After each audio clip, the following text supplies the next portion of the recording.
Donc, si vous voulez, d'abord, il n'y a qu'une ligne. Donc, cette objection de fond sur la nature même du service. Voilà. Mais bon, à partir du moment où les Messins ont choisi, je respecte le choix des Messins. Et le choix des Messins s'est porté sur Dominique Gros, qui a défendu le métis. C'est le métis. Point. Donc, ça veut dire que aujourd'hui, bon, il faut travailler sur le métis. Simplement, il ne faut pas travailler n'importe comment.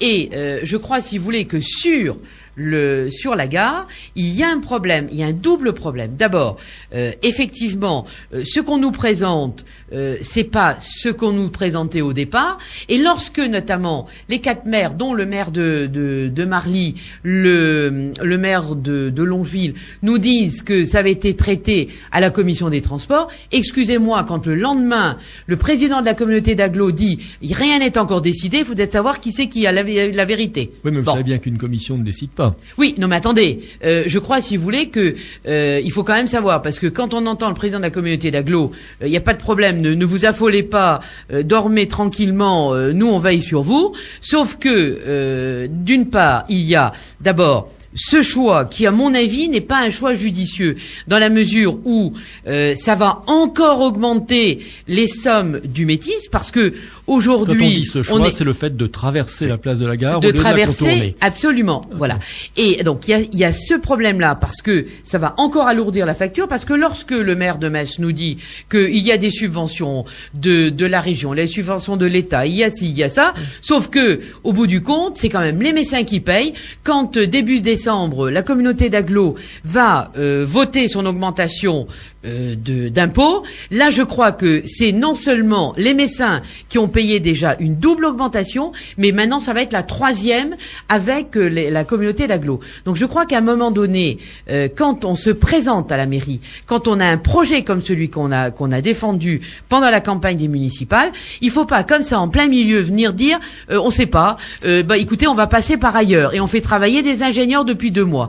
Et d'autre part, il faut également jamais oublier une autre chose, c'est que à l'arrière de la gare, on a un quartier qui est le quartier d'avenir des 20, 30, 40, 50 ans de la ville de Metz. Donc pourquoi aujourd'hui ne pas faire passer ce métis derrière la gare Et lorsque j'entends le maire dire « mais on n'a qu'à me donner un plan », non mais qui est-ce qui est maire ? Non, mais enfin, c'est quand même un petit peu fort. Je crois qu'à un moment donné... Tout à fait, mais ça n'empêche pas d'avoir une argumentation qui soit étayée. Que absolument. Vous bon, Jean-Marie Roche avait l'habitude de dire, quand il parlait notamment de cette place de la gare et du coût des lampadaires, qu'ensuite, les dernières décisions, c'était l'épaisseur du trait. Si aujourd'hui, Dominique Gros vous disait, bon, les 700 000 euros, admettons, enfin, la somme X qu'on va mettre là-dedans, si on l'enlève à un autre point du trajet, est-ce que vous dites... on est d'accord parce qu'on reste dans l'enveloppe, ou est-ce que vous dites non, philosophiquement? Mais pour le moment, qui est-ce qui est l'enveloppe globale? Et je vous dis, ce n'est pas la dernière surprise qu'on va avoir, parce que je pense que... Vous parliez d'un robinet à millions qui s'ouvrait. Mais absolument. Et je crois, si vous voulez, qu'aujourd'hui, il faut être bien sûr d'une chose, c'est que le problème de la gare, c'est un problème. Il y en a d'autres à d'autres endroits où je crois qu'on va encore ouvrir davantage les vannes. Alors là, à un moment donné, c'est pas sérieux, parce que un projet de ce type-là, c'est pas un projet qu'on fait pour les 5 ans qui viennent, c'est un projet qui normalement doit durer quand même au minimum quand même 40, 50 ans, hein, d'une part, et d'autre part, on le construit pour l'avenir. Alors en plus, lorsque les on se fait, ne sont jamais consensuels, vous savez bien, dans toutes les villes. Non mais attendez, c'est pas une question d'être consensuel ou pas consensuel. C'est que je crois, si vous voulez, que quand on présente aux Messins un projet et que subitement on se rend compte qu'on peut pas passer le long des façades, commerces, mais que on va passer sur le parvis et qu'on fait travailler des ingénieurs depuis deux mois là-dessus, que ensuite on a quand même qu'on dit 700 000 euros. Non mais enfin attendez, tout ça c'est sympathique, mais comme m'a dit un jour Mesmer avec lequel j'ai commencé ma vie politique, aujourd'hui on parle de millions d'euros. Non mais attendez, on ne sait même plus les représenter. Alors je crois qu'à un moment donné, il faut être sérieux. On est quand même face aussi à des projets qu'il va falloir payer. Marie-Josée Zimmermann, pour rebondir sur la question de Jean-Pierre Jagère, moi je voudrais vous demander, est-ce que c'est une mauvaise démarche technique de faire passer le métis sur cette place du Général de Gaulle, pour des travaux qui vont, comme le dit le maire, grosso modo être à la marge, grosso modo à 700 000 euros sur un budget qui oscille entre 170 millions d'euros, voire 200 millions d'euros. Voilà, lui, il considère que c'est plutôt à la marge, si vous voulez, ce genre d'aménagement, ou est-ce véritablement une erreur technique qui va mettre, ce métis dans une mauvaise posture pour être bien utilisé par les Messins? De votre point de vue, est-ce que il faut passer devant ou derrière la gare? Voilà. Moi, je pense qu'il faut passer derrière, c'est clair. Il faut passer derrière parce que c'est derrière qu'est aujourd'hui aussi la nouvelle vie, la nouvelle histoire de la ville de Metz. Et écoutez, je pense que ça pourrait aussi un petit peu servir au quartier du Sablon.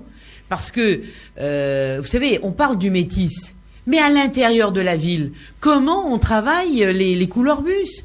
Comment on fait fonctionner les bus qui vont continuer à circuler?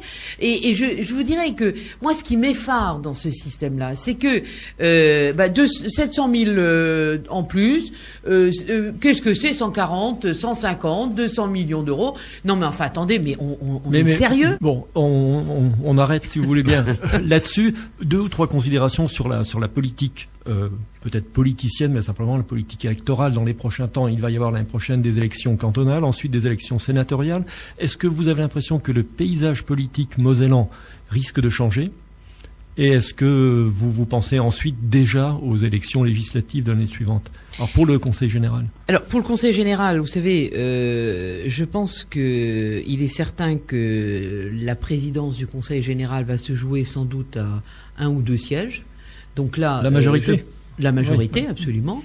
Et je pense que Philippe Leroy a intérêt à travailler sa majorité, à travailler ses futurs candidats pour pouvoir garder sa présidence, parce que je pense qu'il est en capacité de garder cette présidence. Est-ce que vous allez vous investir, par exemple, pour aider quelqu'un de l'UMP à reconquérir Metz 1 face à Dominique Gros? Est-ce que vous en faites un lieu symbolique? Si vous voulez, moi je crois, si vous voulez, que dans ma circonscription, bon, j'ai 2 cantons et demi qui sont renouvelables.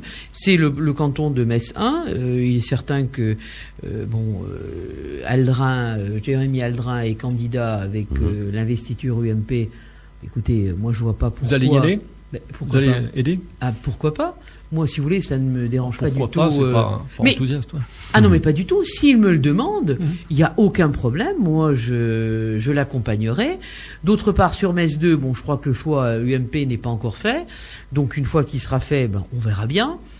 Et puis, sur une partie du canton de Montigny, là aussi, bon, il faut voir qui aura l'investiture, mais il est certain que je pense sincèrement que nous aurions intérêt à partir unis au combat. Pour vous, le fait de garder la Moselle à droite est une priorité? Oui.